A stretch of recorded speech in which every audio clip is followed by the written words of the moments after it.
Woo! So the first speaker is Casey Mecija. Casey Mecija is an accomplished interdisciplinary artist and musician, and community organizer. There are two experiences that guide her artistic practice: being a singer-songwriter and her experience in as an arts educator.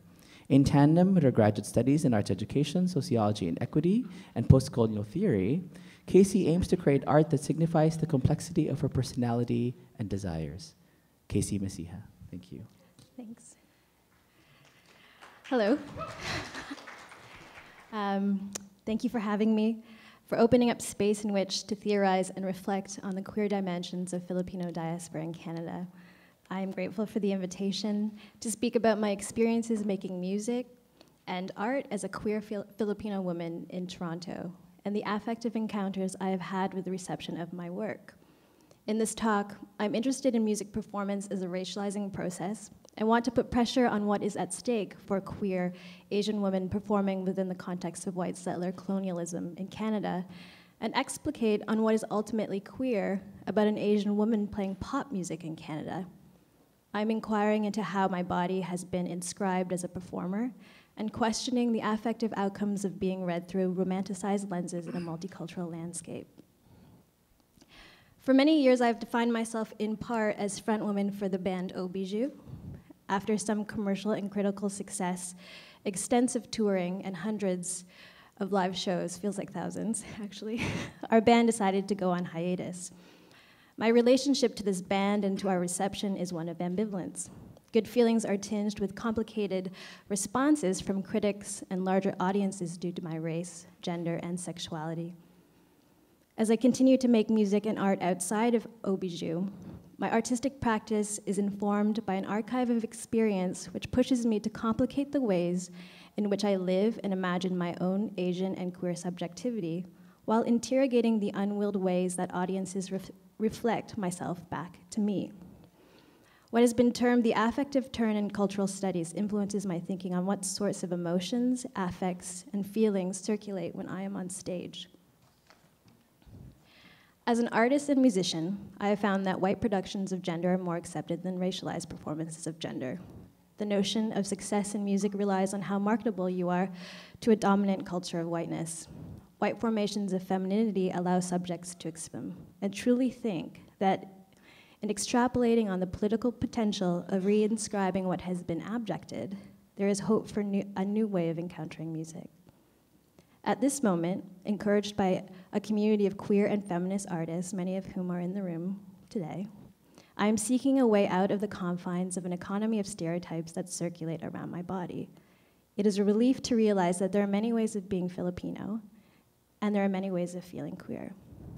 It is something that cannot be contained, as it is always shifting.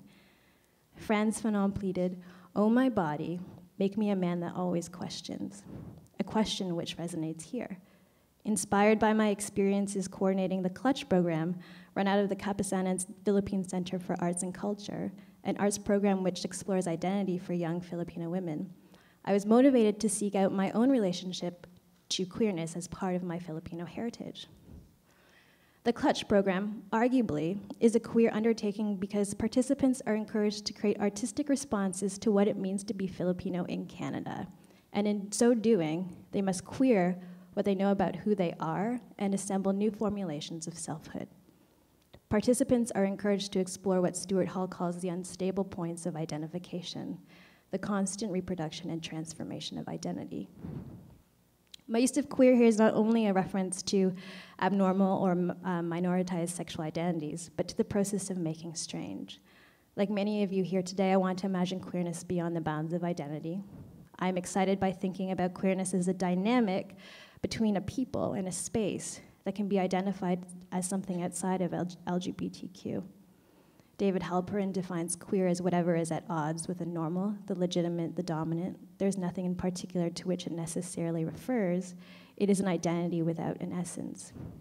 Reading Halperin along Eve Sedgwick, queer can be understood as an unstable and transformative force. I absolutely want to think of queerness as transformative along with collaborative and coalition building. So what do I mean by queer spaces? In the last 2 decades, scholars and practitioners have used queer to re-articulate the grammar of architecture and cultural production. Queer space is often referred to as the process by which space is reconstructed through the challenging of social norms of desire and sexuality. Queerness can be the challenging of normative uses of space through art, performance, through political engagement. In this sense, my appearances on stage and albums playing Canadian pop music was queer, not only because of my sexuality, but also because it was dissident and unexpected.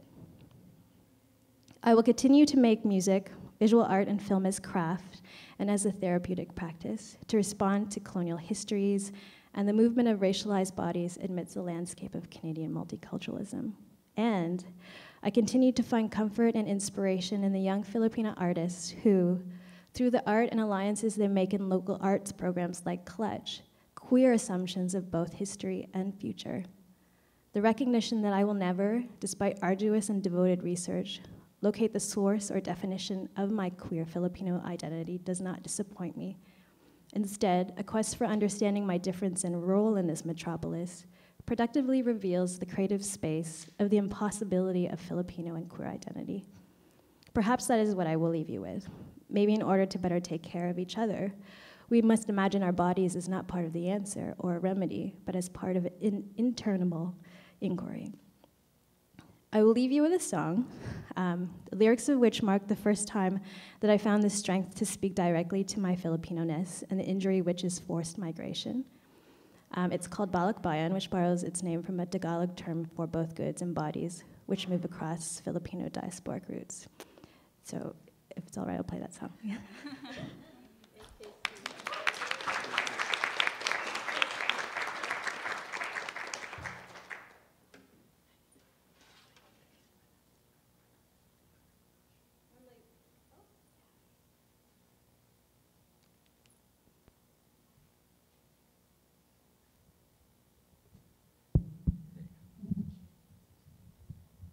Normally when I play this, I have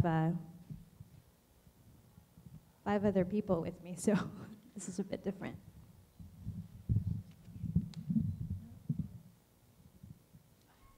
Is this okay? Can you hear me? Yeah.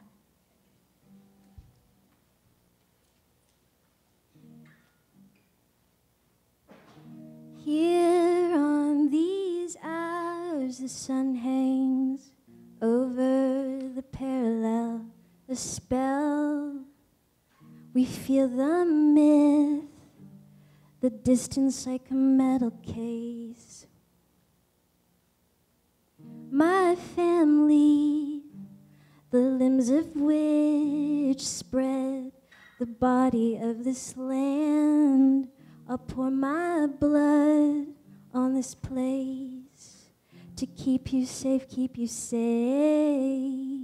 and we'll send it home, Balikbayan.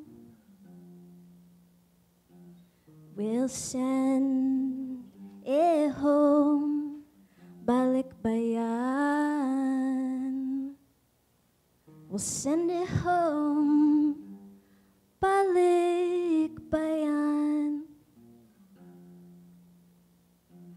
We'll send it home, Balikbayan. The heavy freight, it carries the weight of a better life. You separate, your kids get old, the air gets cold, we feel alone. Our country, the sin between the hours hang. We're still not paid, we'll fold our clothes and write our notes, send them home, send them home. We'll send it home, Balikbayan. We'll send it home, Balikbayan. We'll send it home, Balikbayan.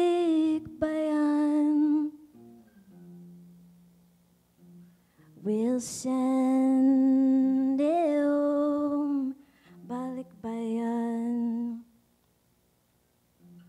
Keep you afloat, keep you afloat, keep you afloat, keep you afloat, keep you afloat, keep you afloat, keep you afloat, keep you afloat, keep you afloat,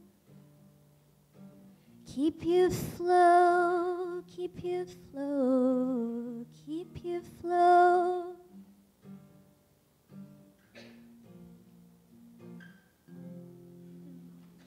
Thanks.